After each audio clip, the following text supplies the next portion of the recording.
This is the Decoding Obesity podcast, where we simplify, demystify, and decode obesity, helping you lose weight and feel great. So gear up for a fascinating journey through this ever-evolving field, and let's see what we find. And please remember that the thoughts and opinions on this podcast do not constitute medical advice.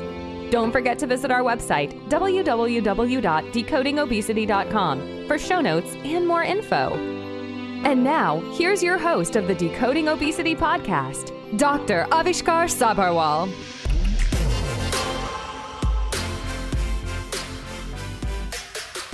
Hi friends, welcome to this episode. I have a very special announcement to make today, so stick till the end of this episode. Listen, I have been requesting you to leave a review for my podcast every time I talk to you. You see, social proof is such an important thing for all of us. We are always looking for what others have to say about things. So just like with anything else, reviews from you will go a long way in helping me reach many more people. While this may seem like a small thing, but friends, this is actually very important. I have set a goal for myself for this year, and I need your help to reach that goal. I'm aiming for at least 1,000 reviews on Apple Podcasts in 2021. I know this sounds very bold on my part, but if you're liking this, all you have to do is just head on over to Apple Podcasts on your iPhone or Apple Podcasts on your computer if you have an Android device, and click on that section that says write a review, and that's it, and you can just leave your review there. Not only will this help others discover the podcast, but will also help me understand how I am doing. Feedback is very critical because I really want to be able to serve you the best way possible. And the only way I can do that is by knowing how I am doing and what you would want to hear from me in the future. So help me serve you better and reach many more. Head on to write a review on your Apple Podcast and please leave me a review. We recently did an episode on goal setting, but who is keeping a check on whether we are working towards our goals or not? Just as having goals is important, having accountability is equally important. I have Dr. Sarah Smith with me. She's a board-certified obesity medicine physician, and she also does one-on-one coaching to help people lose weight. Welcome, Sarah. How are you doing? Thank you so much for having me, Avishkar. I am so honored to be on the podcast today. Yeah, it's so great to have you. I mean, this is something that we talk about, accountability. I think every aspect of our lives, we require accountability because essentially as humans, we are always setting goals for ourselves. And when we talk about weight loss per se, goal setting is so critical, but the accountability piece is often overlooked. Whether you're keeping yourself accountable or you have somebody else keeping you accountable, I think it's very, very important. So let's talk about this. What does accountability actually mean? So accountability is an obligation or willingness to accept responsibility for one's own actions. And when you hold yourself accountable to your own goals, you're basically showing yourself that that goal is a priority. When you aren't sharing your goals, like you mentioned, in some way, either to yourself or to others, you're not really truly committing to that goal. Yeah, and that's about the accountability that you hold yourself accountable to something, right? But what about the social aspect of it? Like, how does having an accountability partner work? What's the role of an accountability partner here? Absolutely. So a social support or an accountability partner is a type of accountability that is really, really helpful for a lot of people. As humans, we are naturally social and we often look to others to give us approval. So having accountability that's internal is very important and something that we foster, but we also find that there's a lot of benefit to having the social support. When it comes to social support as a type of accountability, there are a lot of different types of social support that can be helpful. But I think that simply sharing with a friend or family member that you are setting a goal is the first step. Yeah, I think it's very interesting because, I'm a part of a lot of different groups. And what I find always is people hammering on the point that, you have to be very vocal about your goals. Because once you set those goals and you're vocal about those goals, that social pressure makes you accountable to those goals. But not only that, it's that finding somebody who can actually hold you accountable for those goals is also great. But is there any science to back this up? Absolutely. So when it comes to goals and achieving our goals, we're over 40% more likely to achieve our goals by just simply writing down the goals. A lot of times we might think in our head, I'm going to lose weight or I'm going to run a marathon. But until you write it down, it's not as solidified. when it comes to involving another person, like an accountability partner, you're over 50% more likely to meet that goal. And the chances go up even further when you have ongoing meetings, either in person or online with that partner, so that you're checking in and holding each other accountable. Right. And we talk about the two aspects, social support and accountability. And I think having a support is slightly different from having an accountability partner. Can you just elucidate what are the differences? Like, what do you get from social support, for example, being a part of any Facebook group versus having an actual accountability group? Absolutely. So social support is a type of accountability, but oftentimes might involve just having a group or involving a friend or family member with a goal that you're setting. And there's different ways to have that social support integrated in what you are doing. But an accountability partner is taking it to a different step. And you can find an accountability partner or an accountability group online or in person. And that's when you can really personalize it to what your needs are. So you can find somebody who is going to be supportive and give you positive feedback and celebrate the successes without being critical. And you can kind of be a team together. Right. And I think we've seen some success with the accountability groups that already existed. For example, the Alcoholics Anonymous is kind of an accountability group. It really keeps you accountable. And I think that's very important to understand that there is data to support that accountability works with various things. Absolutely. And, all of these things actually help because they keep you accountable. And these are people who have gone through the same journey, so they know what your struggles are. So, this leads me to my next question. How do you find the right accountability partner? So this is a really good question, and finding the right partner is so important. Your partner needs to be reliable and committed, and you want someone who's going to respect you and that you respect. You might be tempted to choose someone who's safe, who may not be pushing you to do your best, but you really want to choose someone who will not only bring out your best and challenge you, but also be supportive and not be critical or hard on you. So a good accountability partner would be someone who's supportive, respectful, empathetic, and committed, kind of like a cheerleader. And this can be a friend or family member, or it could be a coach, physician, or a friend that you found online. But you really want to be supportive of that person. You don't want to be belittling or making them feel bad. Everyone has ups and downs in every goal that they work towards. And so making sure that you are being supportive and helping them navigate the good times and the bad times and not making them feel bad about what they've done. Yeah, I think it's very easy to cross that line and kind of feel that you're in charge of the other person's health as an accountability partner. And I think that's something very important to understand. It's really not the case. To me, what an accountability partner means is you're holding them accountable to certain goals that they have set for themselves. And as an accountability partner, you don't get to choose what goals they set.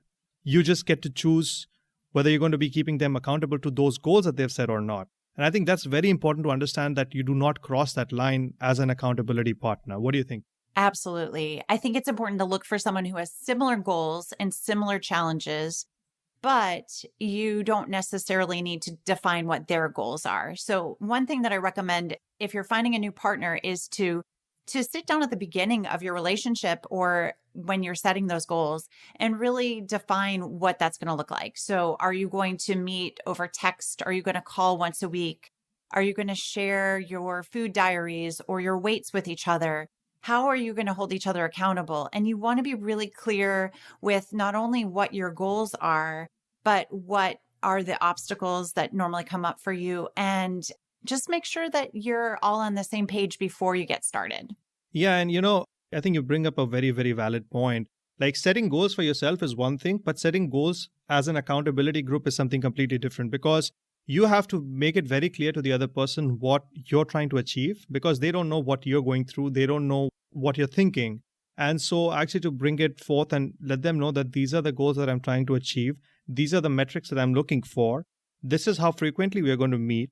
And I need you to hold me accountable for. I think that's very, very important for the person who's trying to find an accountability partner, so that the person who is the accountability partner, who's going to keep you accountable, knows what they're actually getting into and knows what to keep you accountable for.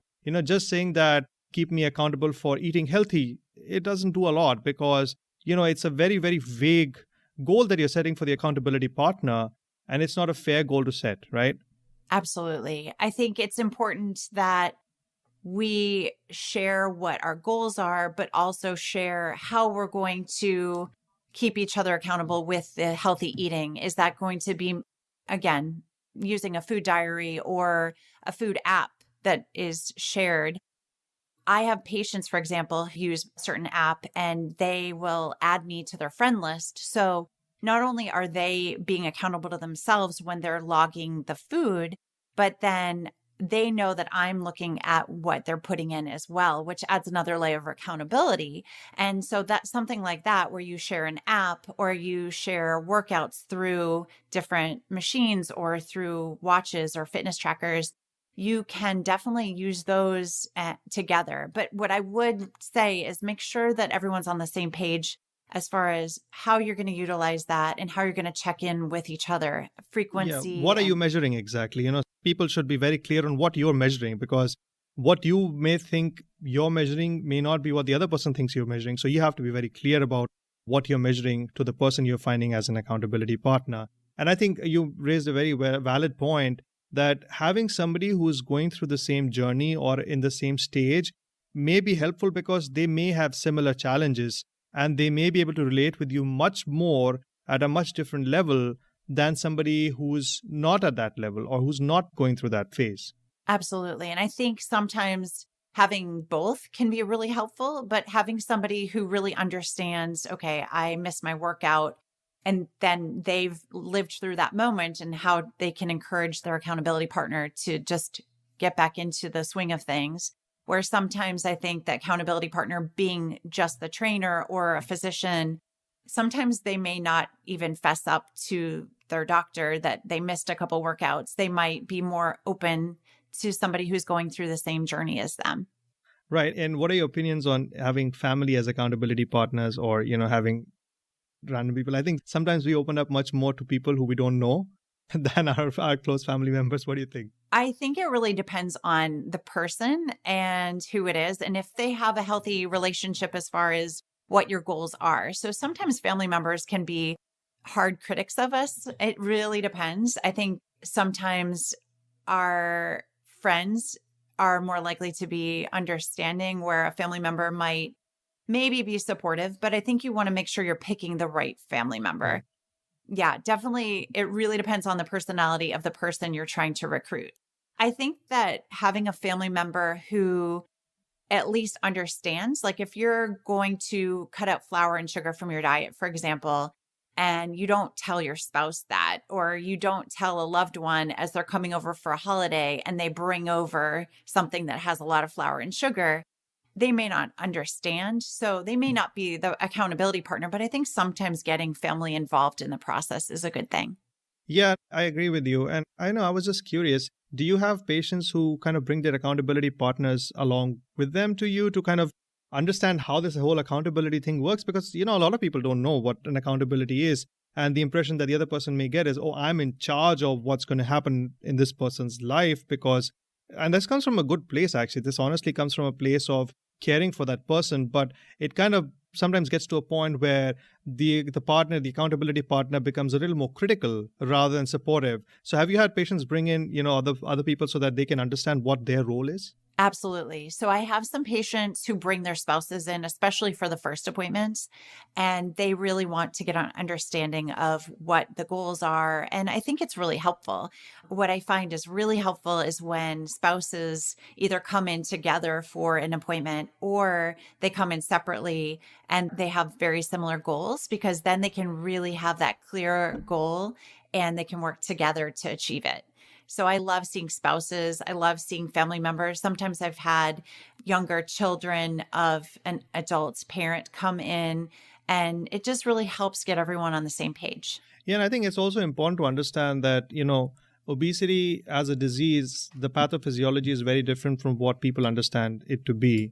And when you're coming from that point of view, when they start understanding the complexities of obesity, if they come to a visit that is a shared visit, I think that brings in this component of, the respect for the fact that it may not all be somebody else's fault, and it's a step that they're taking towards getting healthier, and how they will be able to support them in getting to that, healthier self. Absolutely. One thing I see a lot with both patients and clients is there's an underlying guilt or shame about weight gain. And when they come in and they learn, okay, there are medical reasons, there's sleep playing a role, there are all these other factors. And it's not just that they did something wrong, because they didn't. As you know, Right. weight gain and obesity as a medical condition is really multifactorial. And I Oh, think yeah, absolutely. simplifying it down to calories in, calories out really leaves people feeling guilty about why they've gained weight.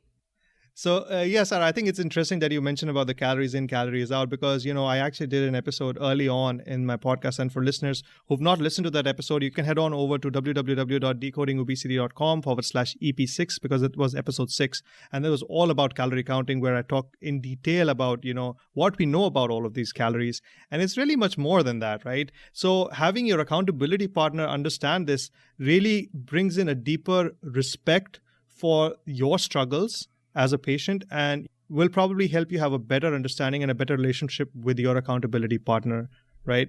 Absolutely. I think that is really helpful. Yeah, so coming to the next point, I'm very curious to know your perspective on this, is when do you think it's time to ditch the accountability partner? Because sometimes it can get very difficult to say no to somebody, to, being an accountability partner, and it's really not, you feel that it's the relationship is kind of getting strained, but you don't want to say no because you don't know where to head from there. So when do you think is the right time? This is such a great question. If you're finding that your accountability partner is not bringing out your best self or motivating you, then it's probably time to look for someone else. Again, when you think about at the very beginning of that relationship, it's really important that you lay out who is going to support you the most, what success looks like, and what the goals and obstacles are, and be as clear as possible. Then when you look back and see that they're not helping you get closer to your goals, or they're making you feel bad about your progress, or not being that cheerleader, it probably is time to move on. I have something that just came up in my mind, and I think it's very interesting if we do this so that people can get a clearer view of what an accountability meeting would look like. So, for example, if you were my accountability partner and I did not meet my certain goal, what would be the questions that you would ask me as my accountability partner to kind of gauge where I'm at and what happened, and, how we can move forward? Absolutely. Well, I would just start off by asking you to tell me a little bit more about what happened, and then kind of hear openly without judgment, and help try to brainstorm and come up with solutions that could help you achieve the next goal and keep moving forward. I would not bring any judgment into the picture. Things happen, and there's always obstacles. There's always times where we're not achieving quite what we want. And so being able to realize that and recognize that and keep moving forward towards the goal is huge. It would be important to just make sure we have the next connection point coming up. So if you were a patient or a friend, maybe I would make sure that we would check in the next day or within the next couple of days, just to make sure that we've continued to move forward. Yeah, that brings me to another important point, that accountability for different people means different things. Some people are okay with having accountability once a week. Some people need it daily. Some people need it 3 times a week. It's very variable for different people. And finding somebody who can support you through the schedule that you need accountability on, I think is also very important, right? Absolutely. And I think it really is so individual. There are some people that have a lot of self-accountability or internal accountability, where they really are very accountable to themselves. So everyone does well with some level of accountability, or this external accountability. But I think some people maybe need less of it, where other people do really well with regular accountability, whether it's daily or even twice a day. And again, it really depends on the person. I have a lot of patients that we check in once a month, and they have their own kind of social supports and accountability at home. And then I have some patients that I check in with either over text, over the phone, or over email at least once a week, if not more often. And so I think it really depends on the person. Yeah, and it's interesting because sometimes you will find accountability partners that do not require the external accountability and they can have the internal accountability. And that sometimes can lead them into a place of judgment where they start judging the other person, feeling that they require more accountability, quote unquote, than themselves, putting themselves at a higher pedestal. And I think that's something that we really need to understand is not the case, because everybody is very different and everybody is coming from a different perspective. At the end of the day, whether you're the accountability partner or whether you're the patient, the goal is to reach to a healthier self. Absolutely. And, by whatever means possible. So really, as an accountability partner, I think you hit the nail on the head that you have to be judgment-free and you don't have to be critical. Absolutely. So what not to say as an accountability partner? What do you say to that? So why did you do this? Why didn't you do this? I can't believe you did this. All the negative stuff that I think a lot of times we have the negative self-talk. We want to make sure that that does not go out into the world towards our accountability partner. The negatives for both ourselves and for others does not usually lead to the results that we want. And so really keeping that in check and making sure we're staying positive, supportive, and loving. Yeah. And, I think saying things like you had mentioned that this is the goal you had set for yourself, but you did not achieve this goal. I think just saying that goes a long way as an accountability partner rather than pointing a finger and saying you did not do this and why didn't you do this? Because what ends up happening is when you repeat the goal that the person had set for themselves, it does a funny thing in your brain where you're like, yeah, I set this goal and I did not achieve this goal. So it kind of is a self-realization moment for people. Exactly. And I think that's so important that they can self-reflect and not feel that other people are judging them. Because a lot of times, again, we have a lot of kind of internal self-judgment automatically. Just as humans, our brains tend to do that. And so we don't need our accountability partners to be judging us on top of our own judgment. Yes. Yeah, but I do think worst critics. Exactly. But I do think that having that reflection of what our goal was, and also, and I know you did such a great podcast on goal setting at the beginning of the year. Thank you. Yeah. Having that reflection of what the goal was, but why? Like, why do you want to lose the weight? And really being clear with the why, because if you're wanting to lose weight to look good in shorts, or you want to lose the weight so that you reverse diabetes, or so you can run around with your grandkids, all of those are legitimate whys, but you really need to be crystal clear on the why without judgment. And I think that when you get off track with your goal, really bringing it back to the reason why you want to achieve the goal in the first place is so important. Yeah, and I think one thing that comes to my mind is what we call creating discrepancy. And what I really mean by that is, when you ask somebody their why as an accountability partner, and when they're kind of veering off their path or their journey, you kind of remind them of, this is what you told me that you would want to do. This is your why. But on the other hand, this is what I see happening. Is there a disconnect there? I think that works well, right? Because that kind of makes them understand that, yes, this is the goal I set for myself, but this is what is happening. And we need to align the journey that I'm taking with my goals. Absolutely. I think it's so important to bring about the awareness, especially when we're feeling like we're deviating from our goal. But again, leaving the judgment away. You don't want to involve the judgment, but I think sometimes for our partner, just showing them, hey, this was your goal and we're a little bit deviated from that, and kind of allowing them to brainstorm and discuss obstacles and help create solutions and revisit where their goal is, I think is very important. This is about accountability partners one-on-one. How does it work in a group setting? Yes. So it's a little bit different, and it depends on the setup for the groups. So there's some commercial groups where there's like a big group of people where maybe people are weighing in or they're sharing statistics in a big group. I do a coaching group where it's a smaller group of women, and it really depends. It's very individualized based on what the group is offering. But I think that it really could depend on what the person is looking for. So if you have a one-on-one partner and you don't even want to share what your weight is, but maybe you want to share pounds lost, you can, again, define those rules at the beginning. And I think in a group setting, you could do the same thing. So some of it's just figuring out what you're comfortable with.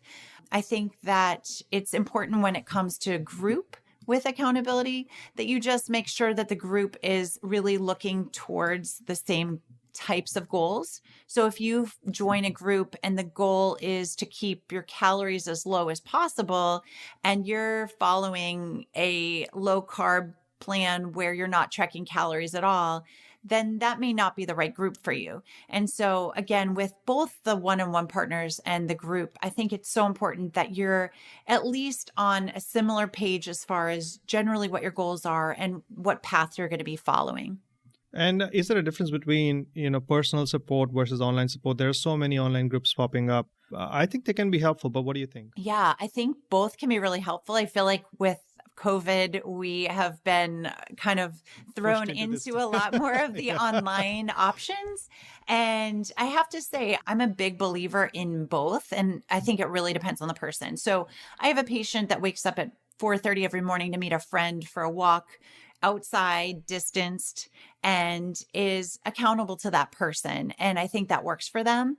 But I also have a lot of patients and clients that have partners online and do really well with the online version. So I think it really depends on what you're looking for. And I think you could find accountability both in person and online.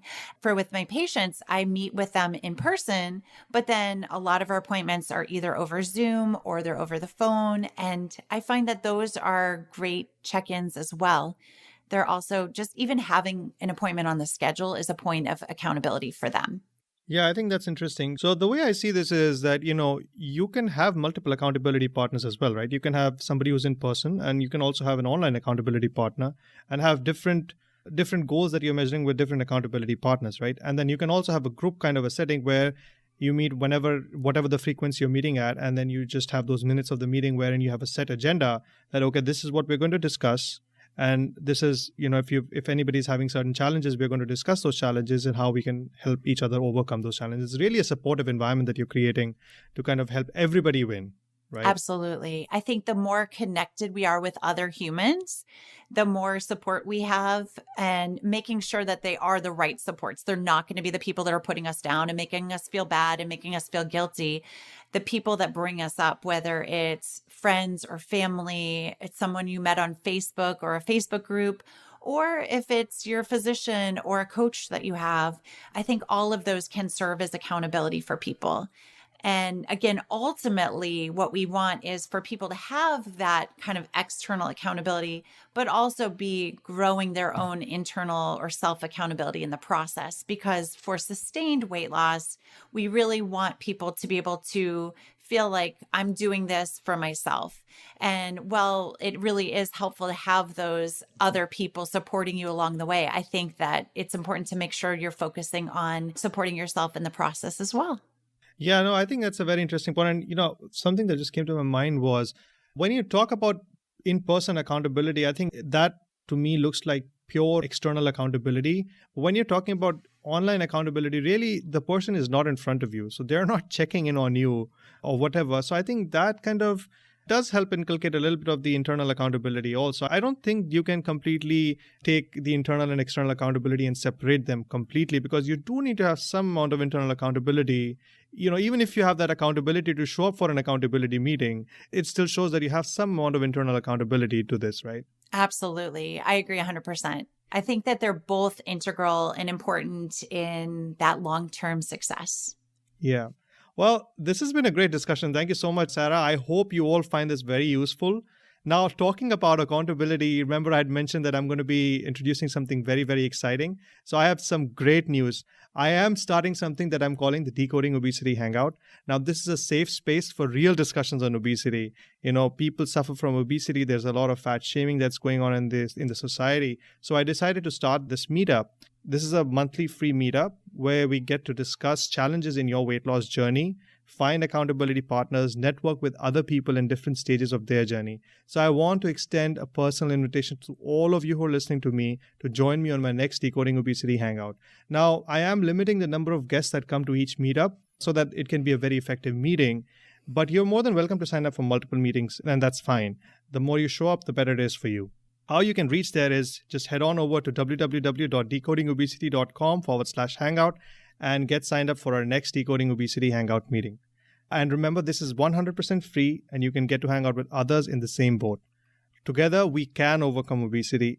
And friends, last but not least, don't forget to leave me a review on Apple Podcasts because this really helps spread this message further.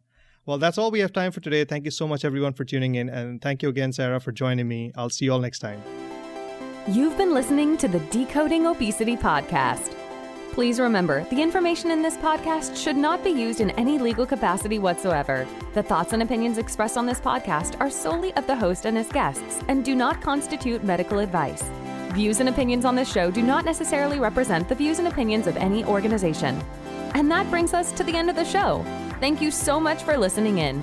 Don't forget to visit our website, www.decodingobesity.com, for show notes and more info.